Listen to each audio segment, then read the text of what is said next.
They tell you cinema started in black and white because that's all they had. But that's only half the story. The truth is, for decades, filmmakers were haunted by the absence of color. They knew monochrome was a cage, limiting the full emotional canvas of their art. Every silent-era masterpiece was a desperate attempt to lie to the camera, using shadow and light to substitute for the visceral power of a deep blue or a shocking red. But then, the Industrial Revolution of the image arrived, the massive, monstrous Technicolor camera. It didn't just add color, it unleashed a flood of overwhelming color saturation that shocked audiences and redefined storytelling forever. Join us as we delve deep into the cinematic world where color isn't just a feature, it's the silent protagonist dictating every emotion you feel.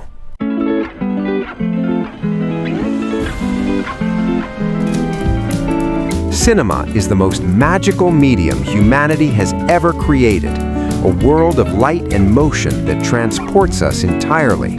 But this world wasn't always so colorful. In the early days, everything was monochrome, imposed in black and white due to technical limitations related to the emulsion coating on the film stock. Yet today, color plays a vital, expressive role in every frame, conveying emotion and deep messages. The difference between a cold, sterile blue and a passionate, dangerous red can be the difference between understanding a character's deepest isolation or their most powerful moment of action. How did this revolution happen? How did a technical necessity become the most potent visual language in a filmmaker's arsenal? The journey from the muted grays of Citizen Kane to the ultra-vibrant saturation of a Wes Anderson frame is a spectacular tale of technological ingenuity clashing with artistic desire. Early cinema was a brilliant accident, a beautiful compromise born from the inability to capture the full visible spectrum. But the yearning for chromatic expression was always there, simmering beneath the surface of the silent era. Today, we travel through the history of color in cinema to see how a simple hue evolved from a technical constraint into the silent hero of every great film, consciously manipulating the audience's subconscious perception of the narrative. At the birth of cinema, filmmakers were technically constrained by the limitations of monochrome emulsion. Early orthochromatic film stock was largely insensitive to red and green light, forcing the world into a limited spectrum of grays. Yet this constraint, rather than stifling creativity, it redirected it into other disciplines, making the silent era perhaps the most visually inventive in history. The great silent directors like F.W. Murnau, Fritz Lang, and Charlie Chaplin became unparalleled masters of visual expression without color.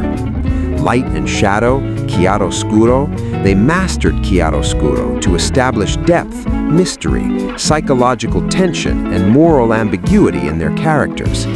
In Nosferatu, the absence of color forces the viewer to focus on the terrifying shapes created by shadows, making the darkness itself a character in the film. Subtle shifts in lighting around a character's eyes became the primary tool for conveying inner conflict, compensating for the lack of color information we take for granted today. Composition and mise-en-scène, precise and often static framing was essential to guide the viewer's eye, focusing attention on the subtle movements of actors and intricate set design, almost like a theatrical play captured on film. Every tilt, every close-up, and every depth of field choice was a conscious effort to ensure the audience understood the mood without the emotional cue of color. However, the craving for color was undeniable from the beginning. Filmmakers couldn't accept that an epic drama or a grand spectacle should be presented purely in gray. This led to painstaking, labor-intensive methods to trick the monochrome process and inject color where technology failed. Hand coloring, This expensive and incredibly arduous process required workers, often women in specialized workshops, to manually apply tiny amounts of dye to every film frame using delicate brushes, sometimes using stencils for consistency. Since a standard reel runs at about 16 frames per second, a single feature film could take months of relentless work to complete. The results were often crude, inconsistent, and sometimes painfully inaccurate. But to audiences at the time, the momentary burst of color, perhaps a red dress or a blue backdrop, was viewed as pure magic, a glimpse into the future of the medium. Tinting and toning, a more practical, though less subtle method, involved submerging the entire length of the film reel in a colored solution. The entire scene was washed in the hue. A scene might be completely tinted blue to indicate night or melancholy, or red to symbolize fire, intense passion, or sudden danger. This basic technique wasn't merely decorative.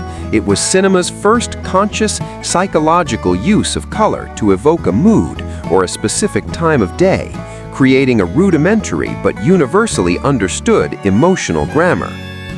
These early struggles, despite their technical shortcomings and the incredible human effort involved, prove that color was always present in the subconscious language of cinema, waiting for technology to catch up with artistic vision.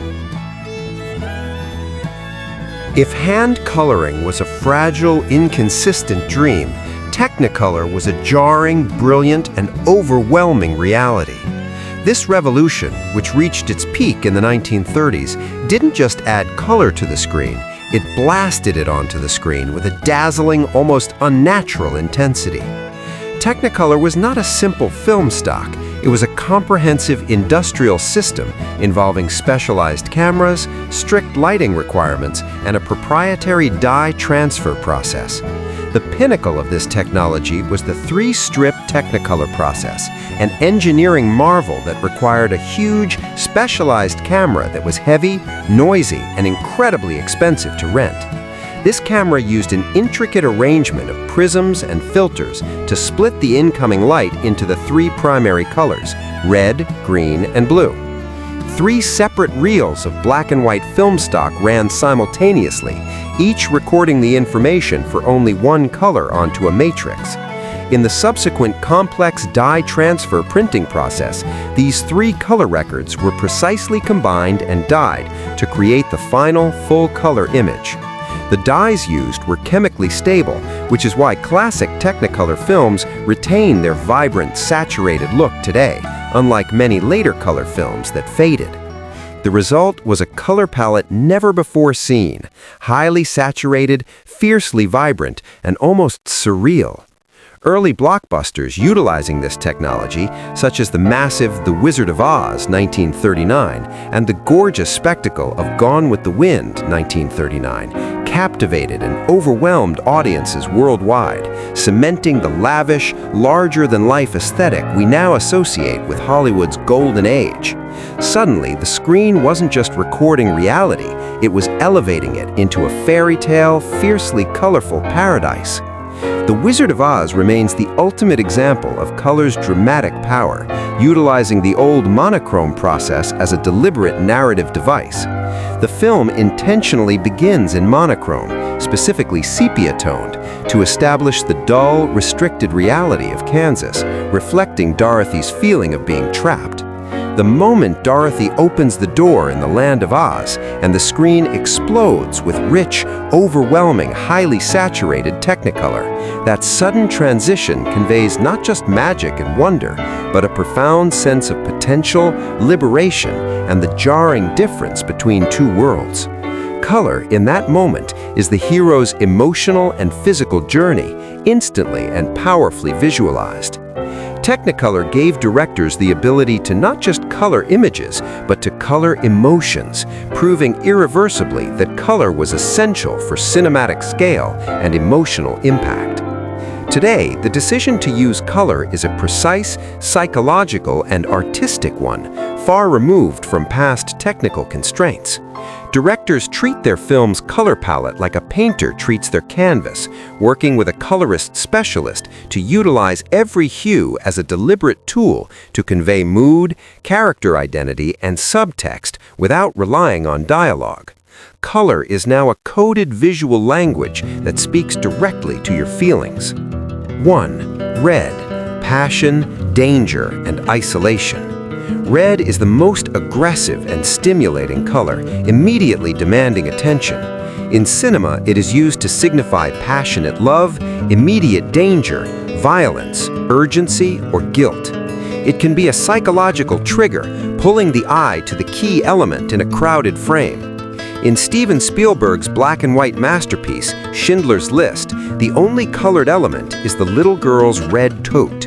This red object, starkly isolated against the monochrome backdrop of the Holocaust, serves as a searing, unforgettable symbol of lost innocence, vulnerability, and the value of a single fragile life against a vast, dark backdrop. Another example is the recurrent red flash in films like The Sixth Sense to indicate the presence of a ghost or an emotional shock. 2. Blue. Isolation, technology, and emotional coldness. Blue is the color of melancholy, tranquility, and often emotional distance. It is frequently used to establish a cold, technological, sterile, or isolated setting, often signifying an intellectual rather than an emotional struggle. Deep blue, especially when combined with cyan, is the aesthetic of the dystopian future. In films like Blade Runner, The Matrix, or even the works of David Fincher, dominant blue filters and blue cyan lighting are used to create a distinctive dystopian, sterile, and cold atmosphere, reflecting the emotional isolation, existential dread, and moral ambiguity of the protagonists in those hyper-technological or crime-ridden worlds. This coldness acts as a visual barrier between the character and genuine human warmth. 3. Yellow/orange. Warmth, nostalgia, and strangeness.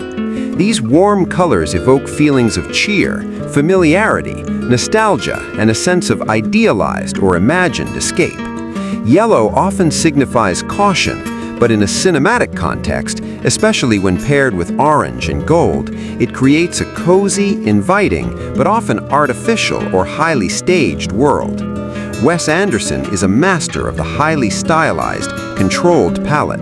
He frequently uses dominant shades of mustard yellow, warm orange, and pastel pink, as seen in the Grand Budapest Hotel and Moonrise Kingdom, to create a distinctive, symmetrical, strange but deeply nostalgic and controlled cinematic universe, signifying a longing for a past that perhaps never truly existed.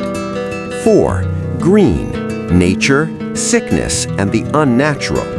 Green is the most paradoxical color. It can symbolize nature, life, hope, and rebirth, but also its opposite, sickness, decay, toxicity, or the supernatural or unnatural. Yellowish-green, often sickly, is used to generate psychological discomfort and horror. In classic horror films like The Exorcist or Gothic films like Frankenstein, deep, often slimy green lighting was used to signify the presence of something unnatural, corrupting, or evil. Today, green is often employed to emphasize environmental themes or futuristic, alien technology, creating a sense of proximity to nature, but something fundamentally wrong. These color palettes are a director's refined tools for constructing a character arc. For example, changing a character's wardrobe and environment from cold blue, isolation and passivity, to vibrant, active red at the climax tells their entire story of internal transformation without a line of dialogue. Every frame is a coded message waiting to be decrypted. The history of color in cinema is not merely a technical report. It is a story of the evolution of human visual language and the relentless pursuit of emotional truth on screen. From the sheer physical effort of workers hand-painting frames, to the chemical genius of Technicolor, and finally to the sophisticated psychological palettes of today's auteurs, color is not just an additive feature, but the silent guiding element that injects feeling directly into our subconscious. Color is the unsung hero that drives every great narrative, making us feel without us quite understanding why. It is the language that unites the filmmaker's intent with the audience's heart. If you enjoyed this deep dive into the history and psychology of color on the silver screen, please give the video a like. And we want to hear from you. Whose color palette? Is it Hickok's stark contrasts, Guillermo del Toro's deep blues and golds, or maybe a modern master of desaturation like Denis Villeneuve do you find the most impactful? Tell us your favorite colored moment in cinema history in the comments below. Be sure to subscribe to our channel and click the bell so you don't miss any of our future visual and historical documentaries. Thank you for watching, and the next time you watch a film, watch out for the silent language.